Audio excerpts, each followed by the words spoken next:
There's a fascination with couple goals.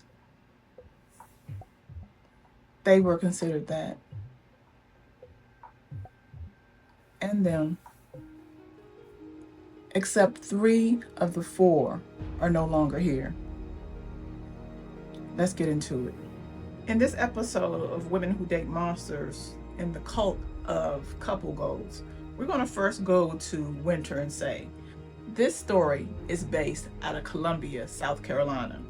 Now, these two were considered to be so adorable. And when I say couple goals, if you looked at their TikTok page all throughout it, that's all you hear people saying, goals, goals.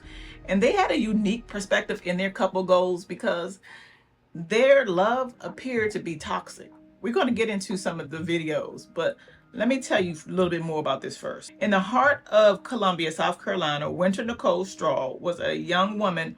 At just 25 years old, she was a dedicated mental health officer with the Department of Corrections and a proud member of the Deltas. She was a Delta. And an aspiring law student. Winter was driven by a deep desire to make a difference in her community and touching lives with her compassion and radiant spirit. This young lady she had energy about her. And as a result, she had a following on TikTok. But there were some things that appeared to be toxic in nature about them. We got to be honest if we're going to go into the story. And then I'll let you know which 3 out of the 4 are no longer here. Okay, so let's go into this really quickly. In this particular video, the caption says, "You really going to be with him after he called the police on you?" Already, you can see that she's comfortable in the toxicity. Now, let's be clear too. This is not an indication or to be confused with her or anybody getting what ended up happening. What we are talking about, however, is the comfort level that a lot of people feel in their relationships. I know I did. When I was in my 20s, if you wasn't yoking me or saying, get over here, you may have been considered soft and this, that, and the third. And then apparently in this day and age, it is still, in some cases, the same thing. Of course, I grew out of that because being 51, I don't feel like being yoked around and I'm not having it. But when you're young, you kind of subscribe sometimes to the Bonnie and Clyde of it all. Another video, when he don't let my craziness affect him. Even in this video, again, she's so cute. You can see that she's totally comfortable with the toxic nature. These are videos from her own page. She's comfortable in that. This one right here reminded him we still not cool after a fight. The lure of being in high-strung, passionate, or at least being considered to be passionate relationships are something that we see play out a lot. And in this case, it ended up going a little too far. The furthest that it can go, actually. In this one, she said, we love a good argument. Again, the passion and the excitement around toxic relationships, these two seem to have embraced it. Definitely her. When I survived 6 days in the DR with my crazy boyfriend, again, she's all in on this toxic relationship. Appears to be all the way in. This one, when someone tells us we too toxic to be together, and honey, basically they're saying they're going to be together anyway. And that's exactly what happened. Let's get deeper into the story. Now, it was a cool evening when this happened, when Winter was found outside an apartment complex on Mallet Hill Road. And she had been fatally pew-pewed in what authorities later confirmed as a DV situation and an unaliving. The last person seen with her was her partner, 27-year-old Renardo S. Johnson. Witnesses describe a heated confrontation that escalated into irreversible unaliving. This is the thing when we get into these relationships that are, number one, that are toxic and that you are comfortable in it. Nobody has gotten any schooling for how to deal with a toxic relationship or knowing when it has gone too far. You just be all in. And having been all in this situation, we know right now that Winter did not make it. But the story continues. After the pew pew, and I hate that. I wish we could find another word for it, but literally, I want this video to remain. After that, Johnson was barricaded himself inside the apartment, leading to an intense standoff with law enforcement. Hours of negotiation ended up in devastation when Johnson took his own, so he did the same thing to himself with a self-inflicted wound. Okay? For Winter's family, the shock was unbearable. Her mother, LaShawn Williams, struggled to comprehend how someone so full of light could be taken cruelly rather, with no clear warning signs to foreshadow such a tragedy. The mother is very upset because people were seem to be believing or feeling as though Winter had a part of it. There is no reason for DV. I don't care how angry you get or how passionate or toxic our situation is. You do not get the right to put your hands on me. You don't get the right to do that. I don't care what it is. But we have to be honest. There were definitely signs. I showed you several videos, and I'm going to let them run on the side so you can continue to see them right here, where this was the actual nature of it. And I believe this is important to talk about so that if we talk about it and see it, we can't deny it.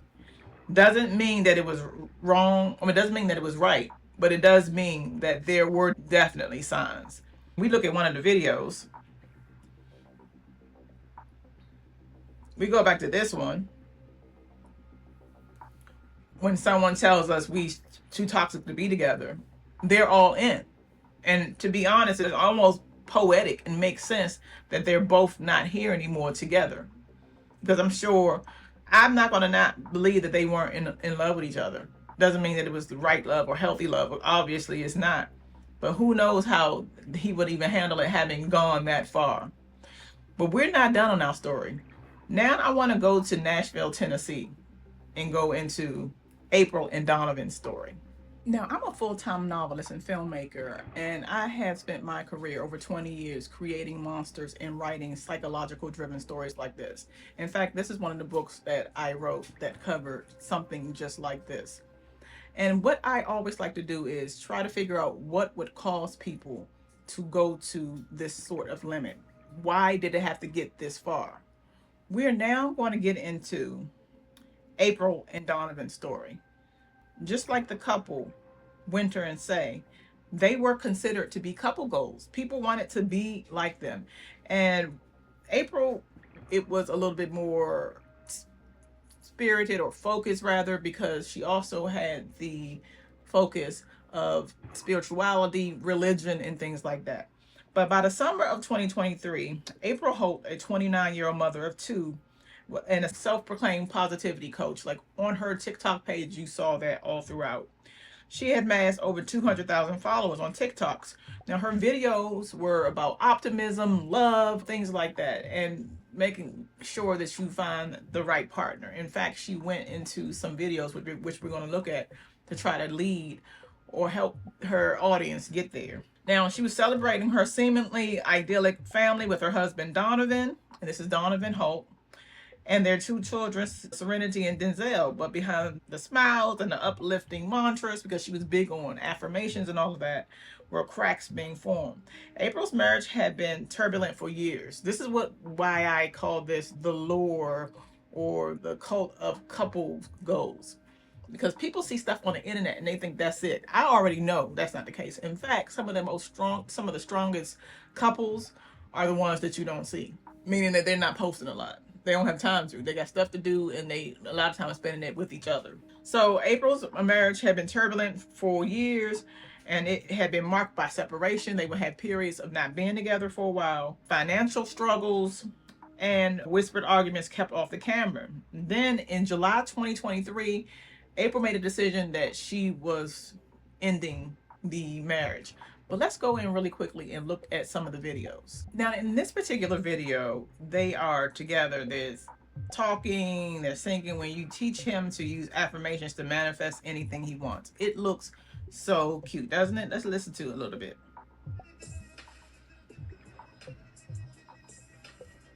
It's actually cringy when you think about what happened with that bitty part of it, but it's not the point of it. It just cringes me out. He was all in, wasn't he? Another video was questions to ask yourself when manifesting or praying for your perfect partner. Again, she put herself into helping you manifest your perfect partner. It's just unfortunate that when she was doing the manifesting that she got him as opposed to someone that she deserved. But this situation with these videos have made people think and feel that if a marriage or relationship is not working and it's not perfect, then you need to throw it away. This is what the problem is with the cult of couple goals. There is absolutely no such thing as the perfect person. You're gonna have to ride with a person. You gotta accept foolishness either. Matter of fact, in a lot of cases, it'd be best to go ahead and get rid of him or her before you waste any more time on them.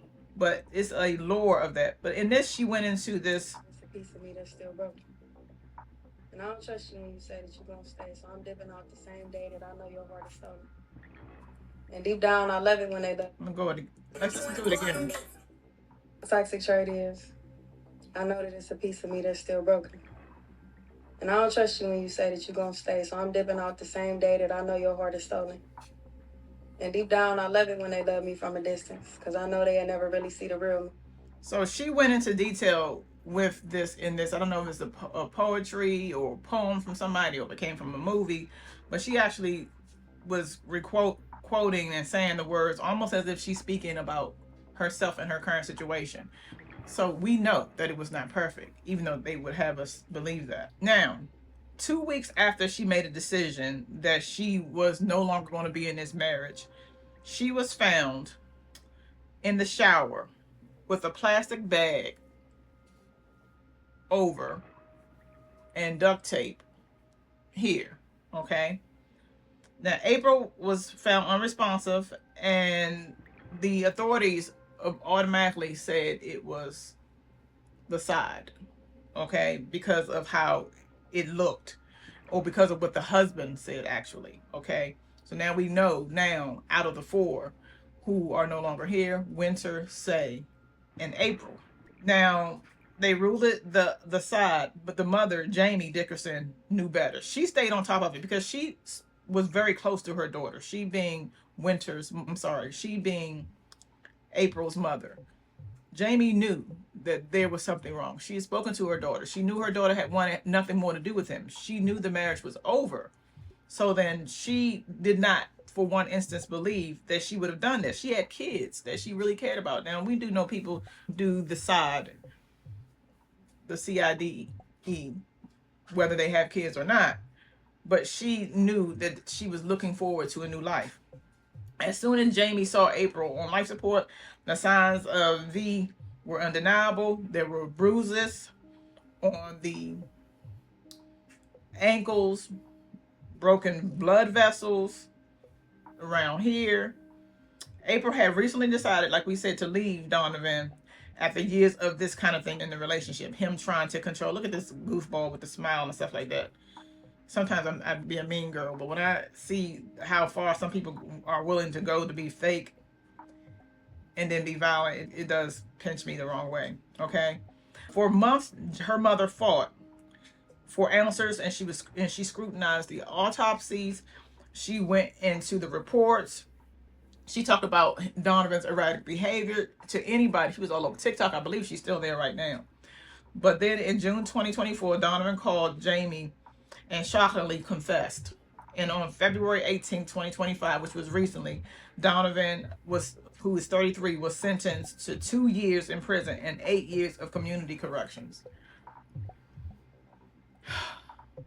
I don't agree with the family agreed to it, which is the only reason. By the family, I'm sure Jamie and their kids and April and Donovan's kids agreed to it, because that's the only way that I'm sure they would get this to go past. But it's just really hard to hear. Okay. And the family agreed with the term. Jamie previously expressed outrage, telling Fox 17 Nashville that I was shocked when they said he pled guilty. Now those charges can't be upped. April's children, just 8 and 12 when she was unalive, now live with Jamie, who channels her grief into advocacy. So she's been all over TikTok and has been talking about things like this for a while. This is why I like books, movies, I don't care what it is about people who have passed on, because their legacy, their story is never in vain, which is why I always encourage you guys, if you have a story, to do it and to say it. You don't know who may hear your story. I don't care how small you may think it is. You may say, I'm just an engineer, or I work at McDonald's, I ain't got no story to tell. I'll sit down with you for 15 minutes and absolutely hear a story. Everybody has a story, okay? But she says that she's an advocate, and she wants to make sure that people who are in similar situations are getting justice. So why do some women and men, because men are sometimes drawn to toxic situations that places them in this couple type of framework or whatever, why are they so drawn to it? So there are a few reasons. I'm going to go over these quickly. The first reason is that women are tired of being invisible. For some women, when they grow up overlooked, somebody, when they focus all of their unpredictable energy on you, it becomes charged. You don't even care what kind of energy it is. It's just energy, especially if you've already been physically attracted to that person. The next reason is chaos can feel like passion. Since in a world where routine and emotional numbness often is set in, the intensity of a volatile man or a volatile woman who is just always doing something, that's why they say the crazy ones always got the best you know what, you can be pulled to that. A lot of us lead boring lives. I've written over 100 or something books, 12 film, 12 movies, and none of it showcases my life as it is today. None of it. I have an easygoing life. So that when you get somebody who is chaotic with reckless behavior, like they said, it can it can charge up what may seem to be your dull life. Honey, controlling it is something different though, right? They confuse control for protection. So a lot of times men who are monsters come in and say, who's doing this? Let me take care of you. They did what on your job? He or she said, what about you? I don't care if it's your mother, if it's your friends. They are suddenly in a position where they feel they want to protect you. And that can draw some people into these weird couple dynamics where now you in with a mad person. This is big too. Their self-worth is already compromised. In order for any of this to work, any of these crazy cult-like toxic relationships to work, one or both people have to be insecure. There's no way, because the moment that a person who is charged or who is crazy comes in and you are secure with yourself, you're not even going to probably even meet this person. They're going to not want to have nothing to do with you. They're going to automatically see there's something about you that's settled, and I'm not willing to change, so I'm not even going to be in your circle. We're not even going to be drawn together. So it has to be some crazy worth issues on both people's parts. They're drawn to the brokenness. So people do tend to be drawn to what they like, which is why smokers like smokers. I'm not saying y'all broken, but you can look at somebody who smokes and then somebody that doesn't, like me, and then be like, okay, that's not my thing. We're drawn to what we're like. So a person that's broken, whether they have the same dynamics, say they came from a situation where both parents weren't present or one parent wasn't present, maybe they grew up in a foster home, on the streets, that brokenness and the fact that you have made it out and found me and I have made it out and found you, that can be toxic and attracting. Finally, hope. Always hope. No matter how destructive his actions may be, there's always a glimmer of hope. Because he knows he can't be crazy 24 hours a day. He knows he can't do this. When we're talking about toxic couples, he knows he cannot do this 24 hours a day. Nobody can sustain that much madness. You know what I mean? Nobody. I don't care who it is. Somebody that's coming around and being that type crazy all day long, or even for 4 years, it's just not going to happen. So there's always hope that things will change. And in a lot of cases, they show you the hope. A lot of cases, they show you the glimmer. It's calm. They don't act out. They're not arguing. They're not doing any of the things that drove you mad. And then guess what? It stops and then starts again.